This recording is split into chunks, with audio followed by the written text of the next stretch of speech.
ETV YouTube ఛానల్స్లో మీ వ్యాపార ప్రకటనల కోసం ఈ నంబర్కి కాల్ చేయండి. మన కోసం మనతో కొట్లాడే నిజమైన ప్రేమ చూపించే ఒకే ఒక వ్యక్తి అమ్మ.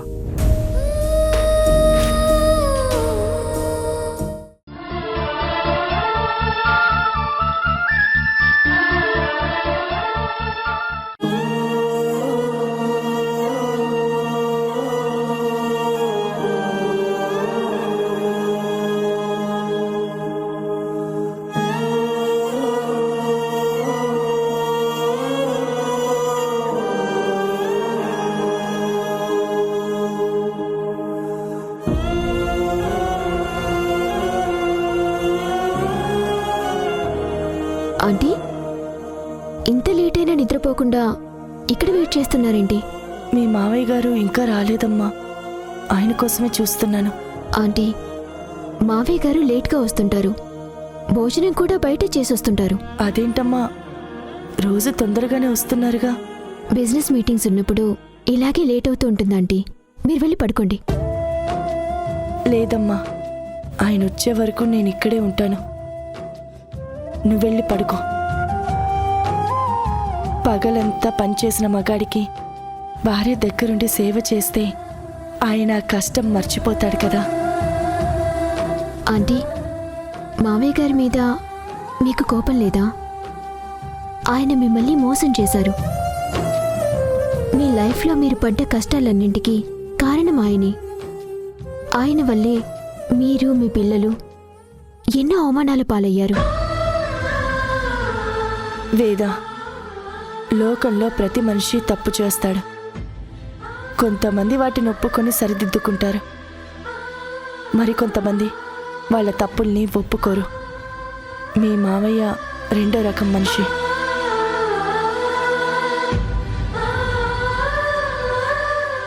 ఎప్పుడూ ఆయన స్వార్థమే ఆయన చూసుకున్నారు.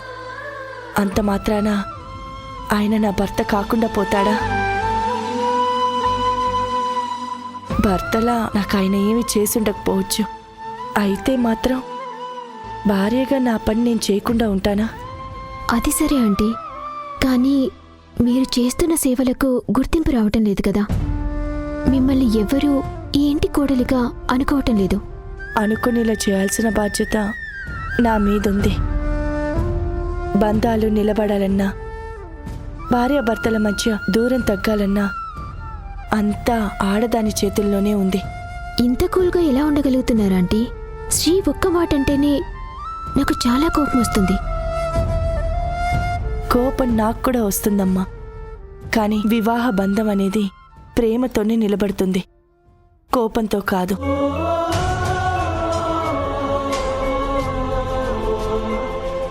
చూడు వేద, బరువు బాధ్యత అంటారు.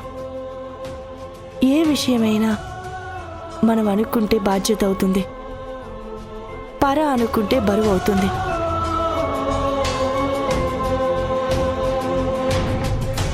భర్త తిట్టాడని దూరం జరగడం చాలా తేలిక.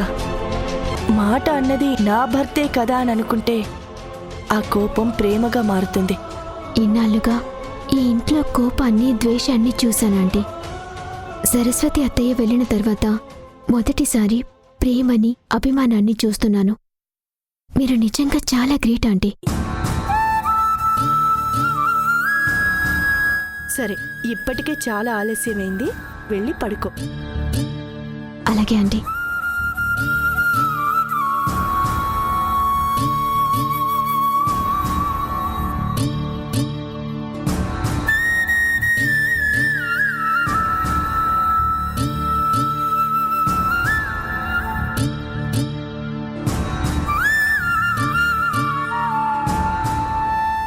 వేద, ఇదంతా చెప్పింది నా కోసం కాదమ్మా, నీ కోసం. నువ్వు శ్రీతో కలిసి ఉండడం కోసం. నేనిక్కడ ఉండేది ఆయనతో కాపురం చేయడం కోసం కాదు, ఈ కుటుంబాన్ని సరైన దారిలో పెట్టడానికి.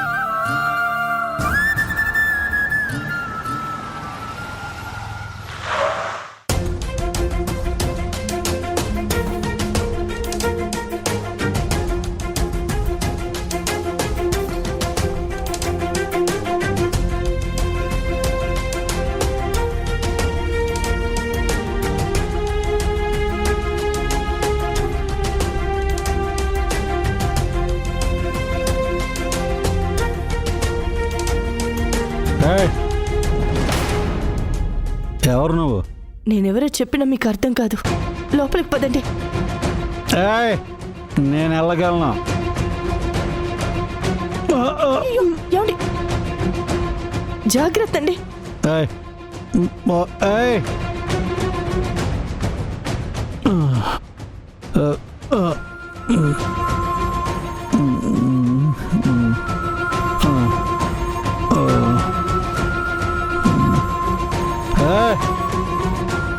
ఏంటి నటిస్తున్నావా?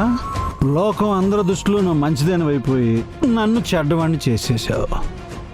జరిగిన దాంట్లో నా తప్పేం లేదు. అయితే తప్పంతా నాదే అంటారా? ముమ్మాటికి నీదే. అసలు నేను నీకేం తక్కువ చేశాను? నా పేరెంట్స్ని ఎదిరించి నిన్ను పెళ్లి చేసుకున్నాను. బంగారం లాంటి 2 పిల్లల్ని ఇచ్చాను. అయినా నువ్వు నాకేం చేసావు? అదంతా తర్వాత మాట్లాడుకుందాం. ముందు మీరు నిద్రపోండి. నిద్ర? నువ్వు నీ కొడుకు కలిసి నాకు నిద్ర పట్టకుండా చేస్తున్నారు. అందుకే ఎప్పుడు తాగనంత తాగాను. అంతేకాదండి, ఎప్పుడు వాగనంత వాగుతున్నారు కూడా. ఉండండి. వద్దు, నాకేం వద్దు. వద్దు.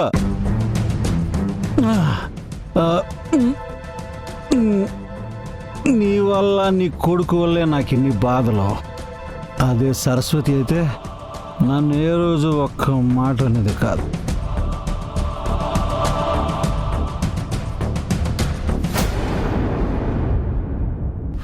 ఏమండి, లేవండి.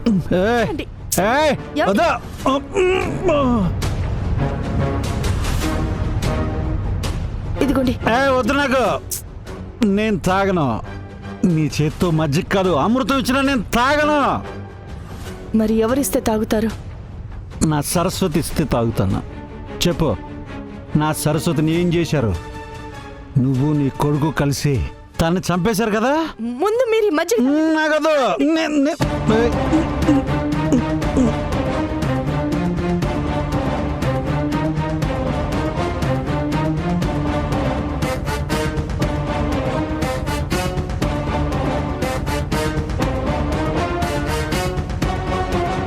ఇట్రండి, పడుకోండి.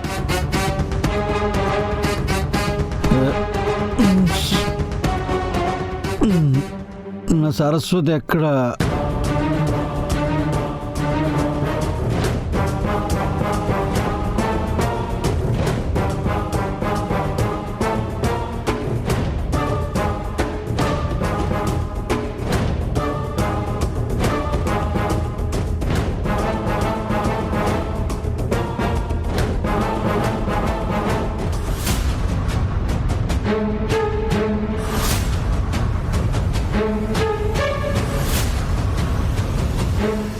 పార్వతి,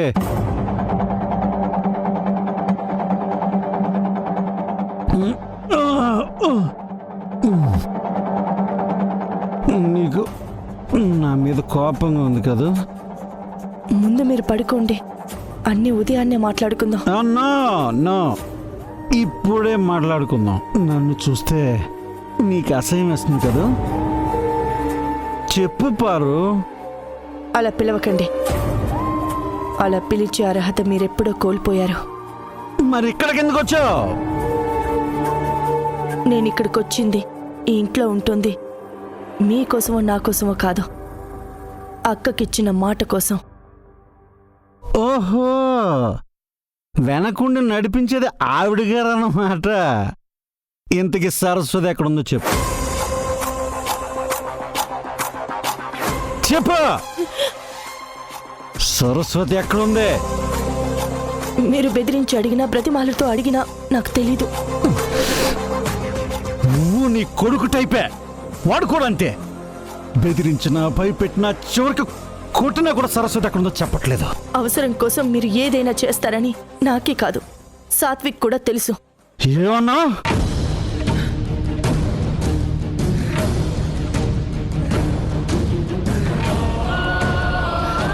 ఒక మనశ్శాంతి లేకుండా చేస్తుంది నువ్వే. నిన్ను చంపేస్తాను. ఆ పని చేయండి.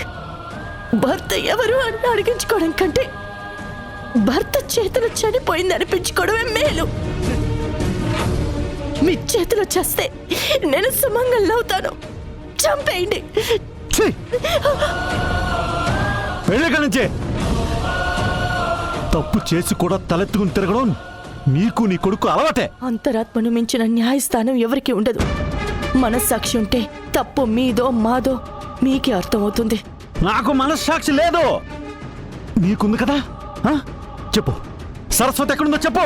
చెప్పాల్సిన అవసరం నాకు లేదు.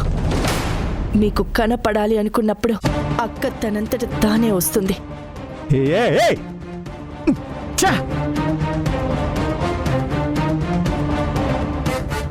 ఈ పీడని ఎలా అయినా వదిలించుకోవాలి.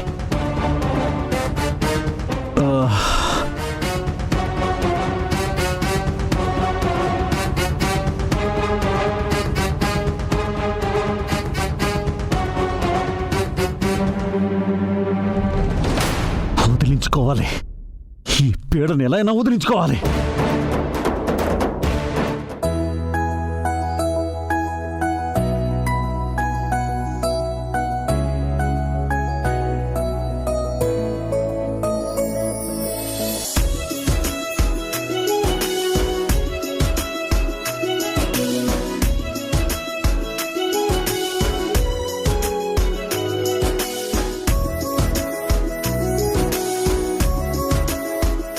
దొరికావు బావా. ఆ రోజు మేడపై నుంచి దూకేసినట్టు డ్రామా ఆడి నన్ను టెన్షన్ పెట్టావు కదా. ఇప్పుడు రిటార్ట్ ఇస్తాను చూడు.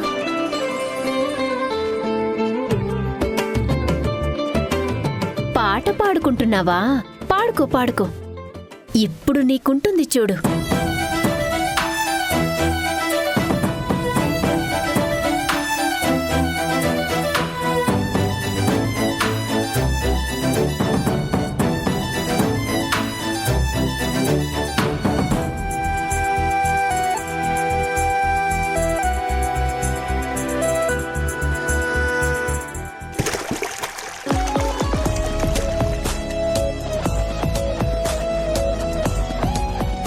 వీణా, వీణా, వీణా, వీణా.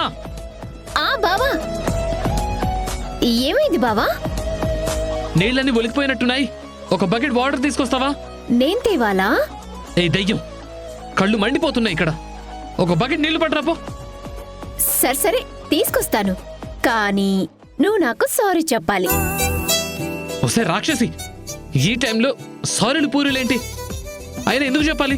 ఎందుకా? మేడ మీద నుంచి దూకి చచ్చిపోతానని నన్ను బెదిరించావు కదా, అందుకు. అదేదో సరదాగా చేశాను వీణా. కళ్ళు మండుతున్నాయే.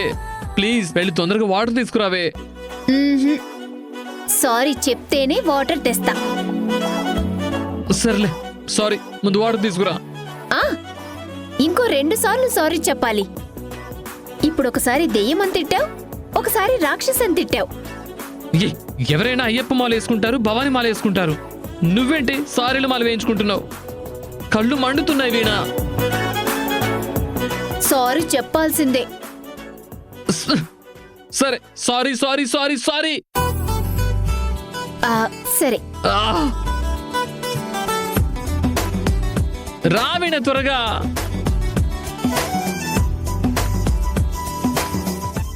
వీణా, వస్తున్నా. తొందరగా రా వీణా. ఇదిగో బావా.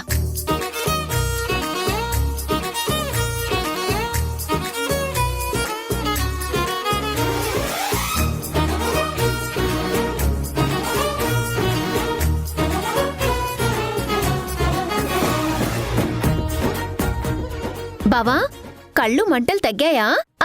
బావా బావా బావా బావా, ప్లీజ్ బావా వదులు బావా, నొప్పేస్తుంది. ప్లీజ్ ప్లీజ్ ప్లీజ్ వద్దు బావా.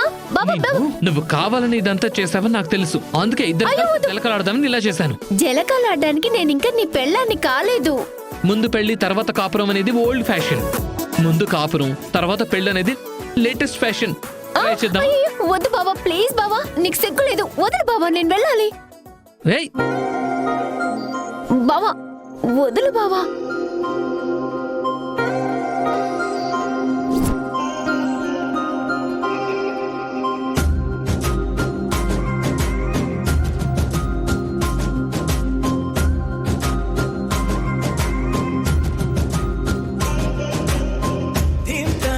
ధింతానా ఇది మనసు పండగని అనుకోనా. ధిం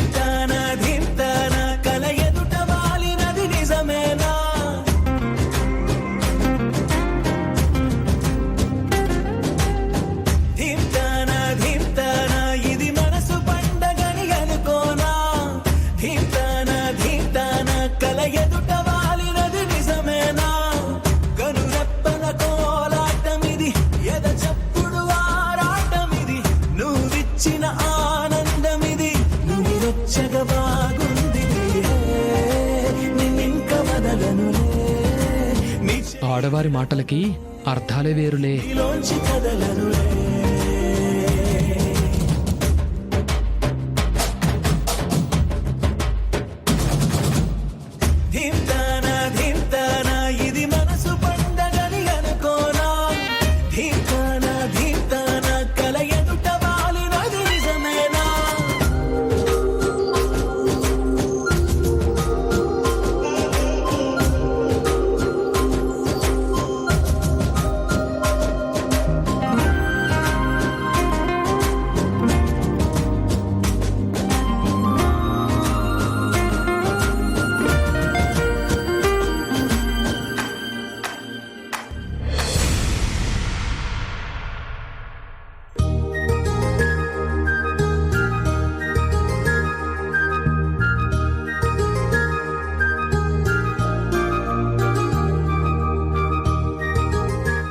అమ్మమ్మ,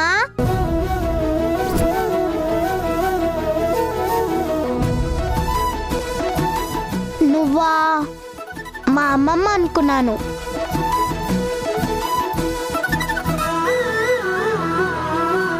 ఏ నేను అమ్మమ్మని కానా? కాదని చెప్పాను కదా. నువ్వు మా అమ్మమ్మ ఫ్రెండ్వి అంతే, అమ్మమ్మవి కాదు. సరే అలాగే అనుకో. నీకోసం స్వీట్ తెచ్చాను, తిను.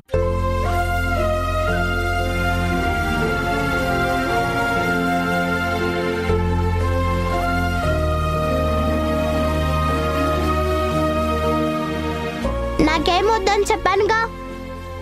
చెప్పావు, అయినా మోక్షకి స్వీట్స్ అంటే ఇష్టమేమోనని తీసుకొచ్చాను. ఇష్టమే, కానీ నువ్వు చేసావు కదా, అందుకే నాకు ఇష్టం లేదు.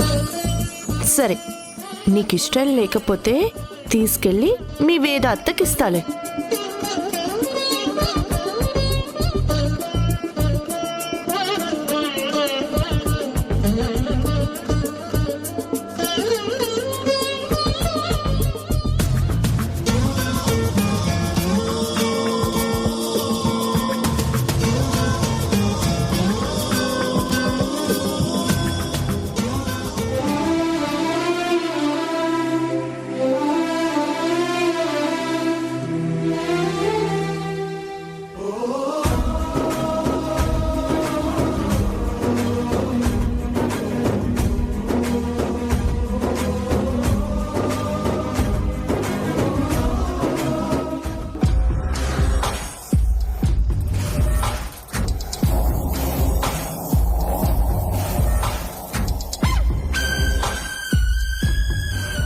సరస్వతి ఎక్కడుందో ఎన్నిసార్లు అడిగినా పార్వతి చెప్పడం లేదు. ఆవిడ గారి కొడుకు చెప్పట్లేదు. అందుకే నేను ఒక నిర్ణయానికి వచ్చాను.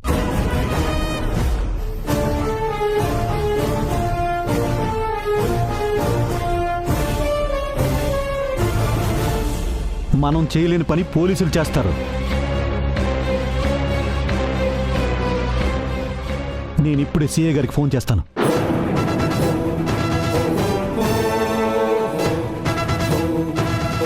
మావయ్య, తొందరపడి పోలీస్ రిపోర్ట్ ఇవ్వద్దని మీరే చెప్పారు కదా, ఇప్పుడు ఇలా అంటారేంటి? తప్పదమ్మా, మన ఊరుకుని కొద్ది లేట్ అయిపోతుంది. ఇంకా లేట్ అయితే సరస్వతికి ఏదైనా ప్రమాదం జరగచ్చు. అది కాదు మావయ్య, అత్తయ్య ఎక్కడికి వెళ్లారో ఎందుకు వెళ్లారో తెలియకుండా పోలీసుల్ని ఇన్వాల్వ్ చేయడం ఎందుకు? వేద, ఏం చెయ్యాలో ఏం చేయకూడదో డాడ్కి బాగా తెలుసు.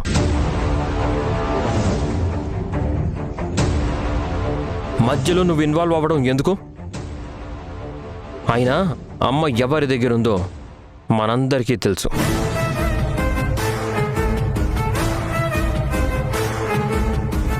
కానీ ఎక్కడుందో తెలుసుకోలేకపోతున్నాం, అంతే. ఆ పని పోలీసులు కరెక్ట్గా చేస్తారు.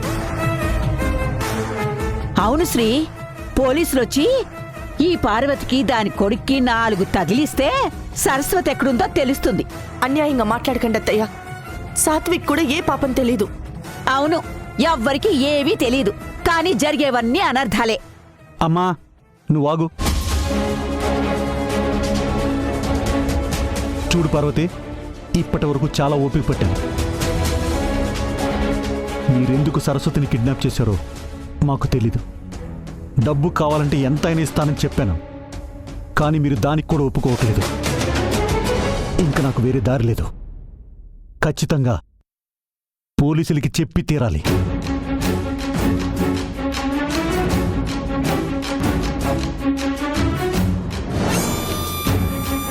చేయమంటావా? ఇంకా ఆలోచిస్తావేంటి లోకి? పోలీసులు వచ్చి కాళ్ళు చేతులు విరగ్గొడితే అప్పుడు ఆ కార్తికేయ గాడు నిజం చెప్తాడు. శ్రీ, ఏం చేద్దాంరా? ఫోన్ చేయండి డాడ్. అమ్మ ఎక్కడుందో తెలుసుకోవడం మన వల్ల కాదు. వీళ్ళకి పోలీసులైతేనే కరెక్ట్. శ్రీ, మీరంతా తప్పుగా ఆలోచిస్తున్నారు. అత్తయ్య తిరిగి రాకపోవటానికి కారణం వేరే ఏదో ఉండుంటుంది. ముందు ఆ కారణం ఏంటో తెలుసుకోవాలి.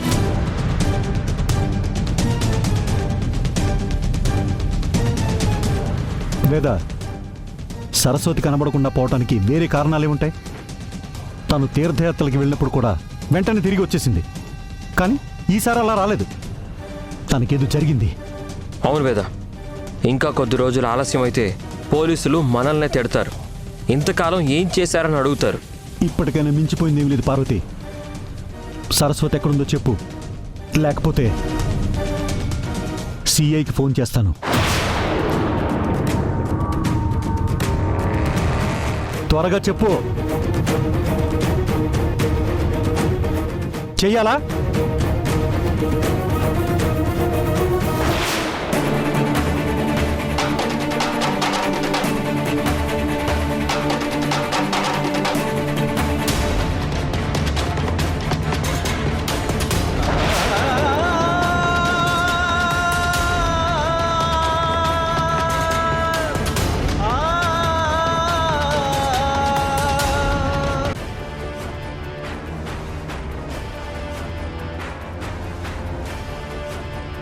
హలో పార్వతి, ఇక్కడ పరిస్థితులేం బాలేవక్క.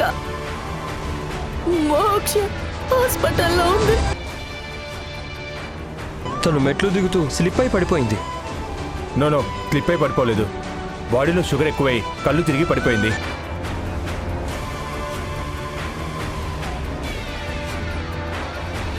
ఈటీవీ విన్ యాప్ రోజుకి కేవలం రూపాయి మాత్రమే. ఇప్పుడే ఈటీవీ విన్ యాప్ డౌన్లోడ్ చేసి సబ్స్క్రైబ్ చేయండి.